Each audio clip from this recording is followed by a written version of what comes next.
Kiss. Kiss. Hey guys, welcome back to our channel. So we have been getting so many questions about marriage. So many DMs, it's really hard to keep up. So we decided to just make one video answering all the questions you guys have about our marriage, about marriage in general, about being married young at 16. How we've done it and just... how we coped. Yeah. So yeah, so on our Instagram, we put up a Q&A on our story and you guys, you know, we had a lot of responses. So we're going to go through the main ones in this video. Yeah, I'll go first. And make sure you like and subscribe. Okay, I'll go first. So I'm going to be doing the first question. And it is, did you guys have baby names before getting married? No. We didn't. Before we got married, we were so young. No, I didn't. Gosh, no, I didn't. That would have been like, that would have still been 16, but like, that thought didn't even cross my mind. Definitely not. Gosh, no. Did I have like a childhood that I wanted to name my son? No, I didn't. Did you? Girls usually do. I mean, I had one name which was Khalil. And then, that's your cat's name. And then I was like, you know what? I'm gonna give it to my cat. And then baby names never came in my head. Yeah. Ever again. I don't think it would do. It'd be a bit weird if. I actually went through a phase where I was like, I don't want kids ever. You did. And that was after we got married as well. Yeah, but now I'm the one who wants more kids. How long did it take for us to get married from when we first, you know, started talking to the actual Nikah itself? I think it took about a year. About a year? I think it's about a year, and that's quite short. Not short, but nowadays it takes a long time to get a wedding ready. A long time. Yeah. I mean, it's like, this is just making me like think about how young we actually were, because this was in year 11 when we were like doing the last year of school. Yeah. And then we couldn't get married then because GCSEs and stuff. And GCSEs. Oh my days. That's it just seems so crazy. GCSEs. Like, when everyone's like, oh, would you recommend getting married as young as we did? Yeah. My general answer is no, because we're such a unique case. Like, yeah, it doesn't always work for everyone. Yeah, so like, it's not like we did anything special to make it work. We just kind of got fortunate enough that, you know, we are suited to each other. And so that it worked. And our families were comfortable with each other already. Yeah. And we have siblings the same age as well. You know, and our parents' interests are kind of the same. It all like came together. Like, our lives have always been like somewhat similar. Related. Yeah, even though we weren't like, how do I feel? Like, we weren't in the same circle. We knew of each other, which made it a lot easier. And definitely. I know a lot of you guys, that's not the same scenario for you. Like, the partner that you're interested in, they come from a completely different background, which makes it a lot harder. So yeah. And that ties into our next question. So the next question we got is, I've got a potential who's not from my culture. How did your families deal with this? Just talk about it. Yeah, that's... talk about it? I wish I could, you know, tell you how my family dealt with it, but I can't because they didn't have to deal with anything. Culture-wise, my dad is Jamaican and English. Her mum is Jamaican. And both of our parents are also reverts. And they reverted around the same time or the same age, you know, with each other. And they both met young. So when I said our parents are similar, I meant it like they grew up in a similar sort of way. So there wasn't a culture clash. Yeah, and I guess when people are watching us, they just see us from our appearance. Like, they might think that we're completely different backgrounds, but we're really not. Like, when we get that question, me and Evie are just like, what do you mean? But his dad is Jamaican, like he said, and my mum's Jamaican, so like our culture's already there. Like, we like the same. Well, I mean, I do. No. Our family. She's saying that because I don't like ackee and saltfish or oxtail. He likes jerk chicken, and that's where everyone likes jerk chicken. That's where it pretty much ends. Okay, well, so you should still try to answer the question. How different culture? How do your family deal with it? I think that talk about how it's encouraged in Islam to marry into different cultures, and you know, even though your cultures are different, you know, you still have Islam that unites the families and unites everyone. Yeah. And I think that if you kind of not focus on it, but you know, make that apparent, then your family they should be able to overlook the culture. Obviously, some cultures are very strict with, you know, who they marry into and what culture they marry into. And even inside the cultures, the tribes, you know, they don't let you unite other tribes. Maybe not in England, but obviously this is something that happens, and it's a really, really difficult thing to deal with. And you can learn from each other as well. Definitely, you embrace the other culture. You don't see it as like, you don't see the difference as something bad. You see it as something, you know, positive. Like yeah.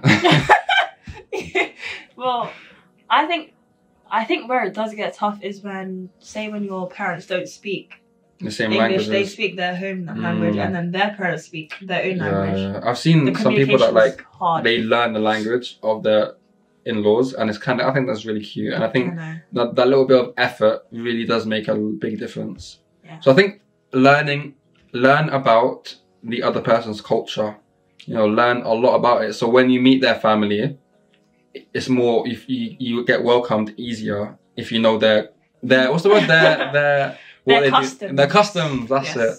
If you know their customs, I feel it's easier to get welcomed into their family that way. Yeah, it is difficult, but it can work. And especially in our generation, like, our parents have to get used to us mixing now. Like, there's not a lot of that stigma as there used to be. So yeah, inshallah it goes well for you.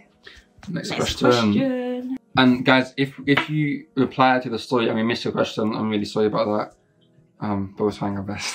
Okay. Okay, here we go. How do you solve arguments? Well, let me start. Wait, can I start? No, please, let me start. Let me start. Okay, I just want to start off by saying our communication was not the best when we first got married. We have two very different ways of communicating. I wouldn't say... Well, after an argument anyways. It was healthy. Especially on my part. It definitely wasn't. Yeah, definitely your part as well.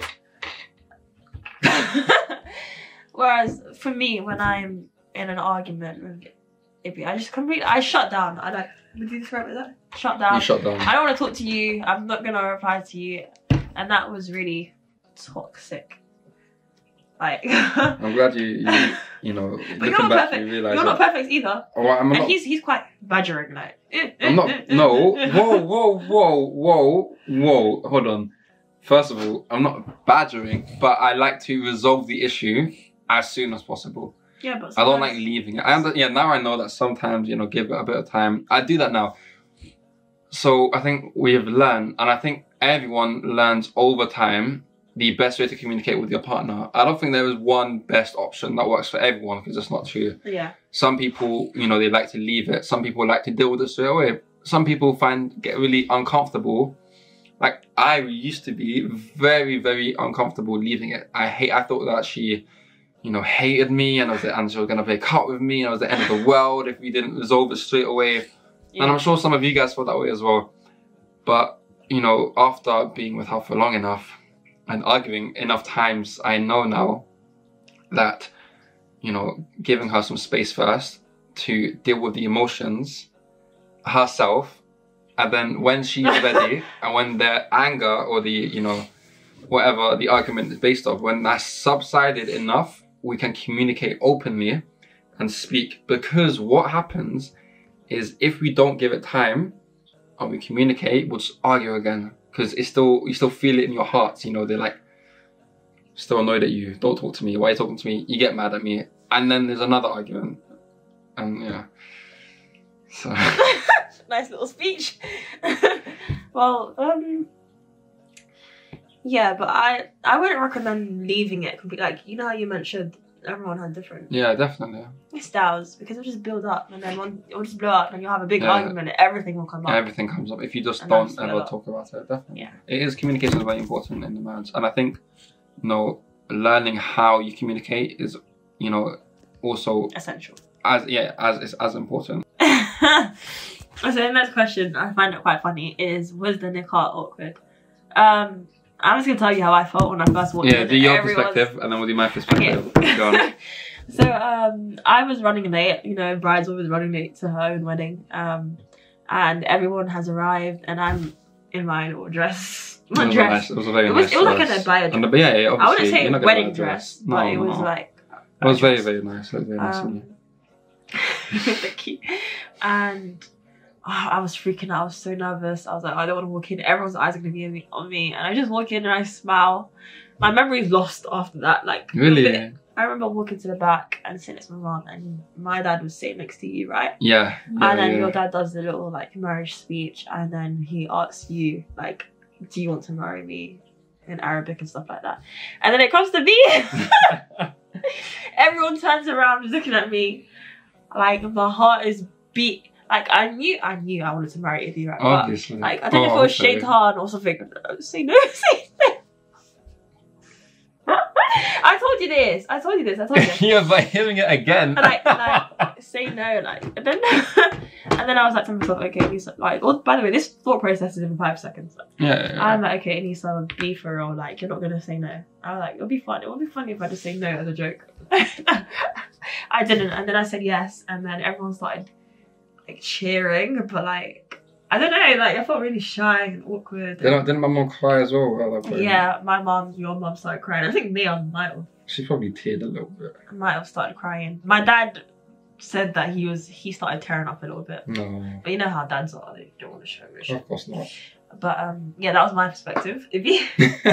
Okay, so from my perspective, how is it? So we're taking the video off YouTube now, but most of you guys have probably seen it.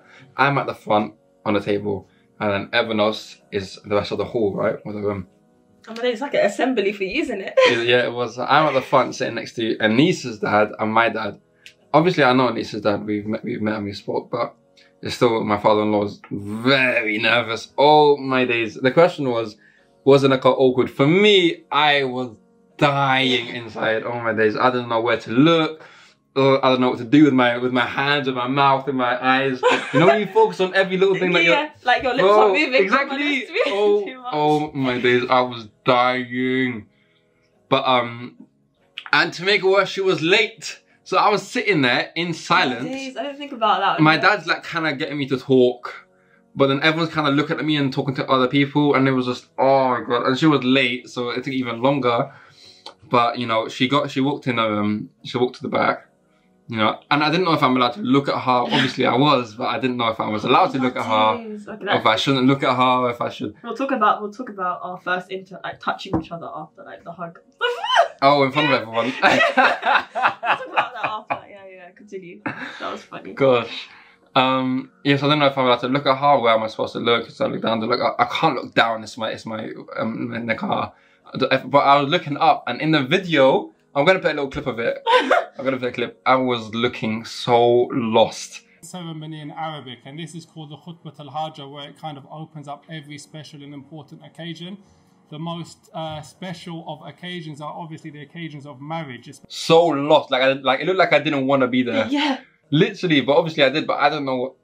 Yeah. Anyways, I didn't know what to do, so I found it really awkward. But then after, when it started going, my dad was talking. And her dad gave a speech as well, which came out of nowhere. I wasn't expecting it. Yeah, it was so cute. It was like, oh, I remember you were growing up. And it was a really, really nice speech. I said that, yes, I want to marry her. She said, yes, I want to marry you. But how did you feel when you were saying that? What was your thoughts? I was relieved that I could finally like say something. Like I was relieved that it got to that point where we could marry each other. Where we could say, I could say, yes, I marry you. Because I was waiting for that. I was looking forward to that part. That was the exciting part. So I was like, oh my god, finally. It's time, you know, it's time. So yeah, so I was relieved when I finally got off. I'm like, oh my gosh, finally, like, you know, there's the awkward sitting is over now. Now we're going to do stuff. Now we're going to get into it. So I said yes, she said yes. Then everyone's applauding or like cheering, whatever. And then she comes up and sits next to me. And now we have to sign the contract. And we have to get the witnesses to sign the contract. And you know, at that point on, from that point on, it felt nice, felt smooth and not awkward after that. Can I just talk about after? Go on. So obviously, we had someone that works for the college. He's a really like good photographer. So we had to take pictures, right? And one that one. One picture, if he feeding me cake in front of everyone, that's like being affectionate in that way in front of one of my family just felt. It's not even affectionate like that. I was feeding you cake. It was because it's because her grandma. Because her grandma's Ghanaian, in her culture you feed cake, right? Or is it even her culture? Or she just wanted us to feed cake. She kept saying, feed the cake, feed the cake, feed her the cake, feed her the cake, feed her the cake. And, you know, Aneesah didn't want me to, but everyone was telling me to. So I'm like, Aneesah, eat the cake, Aneesah. And then she's like, oh, no. And then she's like, oh my gosh. There's an awkward picture of Ivy feeding me cake. Yeah, we were just like dying of laughter. It was nice though. It was nice. That was even the worst part. And when I had the cake, everyone was like, oh. It was when we were taking pictures. I think it was outside, and we were just standing awkward. Yeah, because the photographer's like, okay, you know, do something. And my dad was like, "You're married now. You can touch." Yeah, like, yeah. My dad's telling me to touch him. Like, my dad's telling me to touch his boy. Yeah, it was. Looking back, it's funny, but I'd love to see a video of the whole wedding. Oh my god, like a recorded footage of everything. We probably have that somewhere lost somewhere. But yeah, that was a very long answer to your question, but. So the car was awkward at the start, and then when things got moving, it became very natural. And I think that's how most of the cars are. You know, at the start you'll feel awkward, but then once it starts, you know, you feel very, very comfortable. Very comfortable. Okay, we're gonna just go through the questions quickly because there's quite a few, and I want to give you guys answers to your questions. So we're not gonna talk too much. Okay. That's a hard one. Got a very hard question now. Should I accept a proposal just for the sake of my family? My immediate answer is going to be no, because you're going to go into that marriage with a bit of resentment for that person because you don't really want to get married to them. It's going to cause a lot of issues in your marriage. It's going to cause, tension between you and your family because they forced you to marry this person. And I think, I don't know your family personally, but your family will get over it.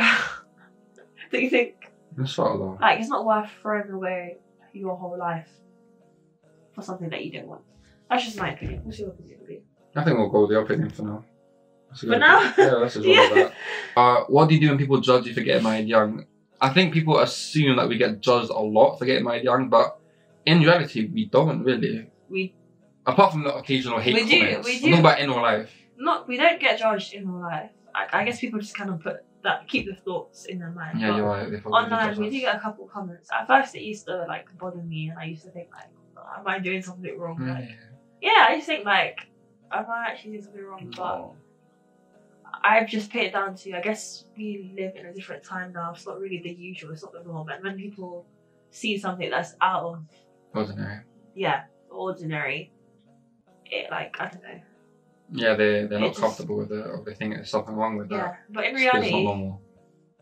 I feel like marriage protects us both 100%. because we've got our rights, we've got our family. Whereas if it was a haram relationship, the support. Yeah, there's I don't understand. People don't really bat an eye at someone who's 16 in a relationship.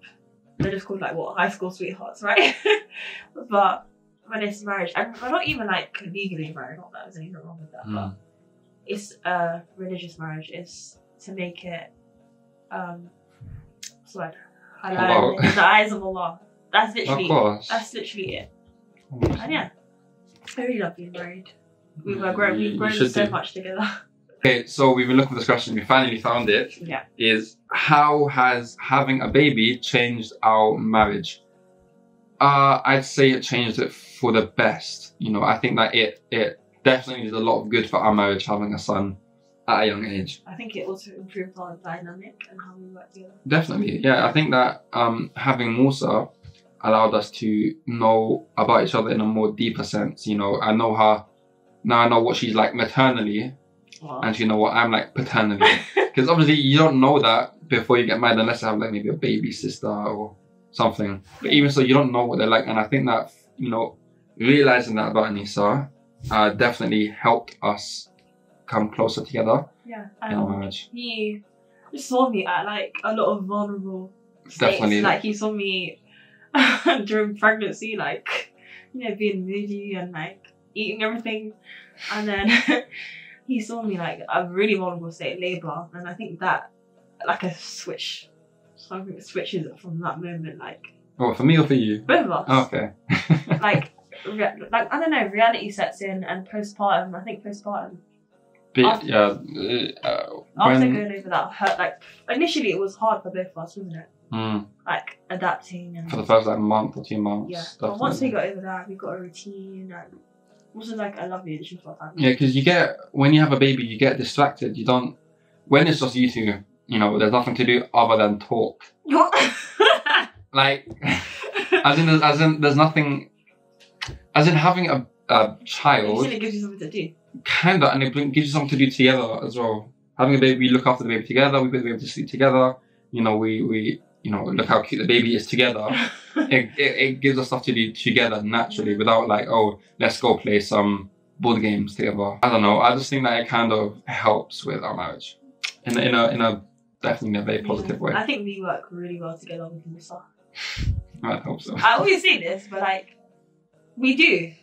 I hope. I'm trying my best. I know it isn't like really the same for everyone, and we're more more fortunate than other people. Not financially, no. I'm saying like, most moms because he works hybrid. They don't get their husband at home and, you know, helping throughout the day because they're at work, and I think that really helps us as well, especially. You know, being young, you know, we're used to sleeping in until 2 p.m. So yeah, really nice. Yeah, but that is going to be it for this video. It was quite a long one, but hopefully any questions you guys had was answered in this video. If it wasn't, you can send us a DM and we'll answer it as soon as... And we'll try to answer it, guys. We will answer it. We get like an influx and... We will, don't worry guys. I'll make sure we have time to answer your DMs. Yeah. And yeah, if you enjoyed it, don't forget to like and subscribe. And check out all the links down below in the description. Give us a follow.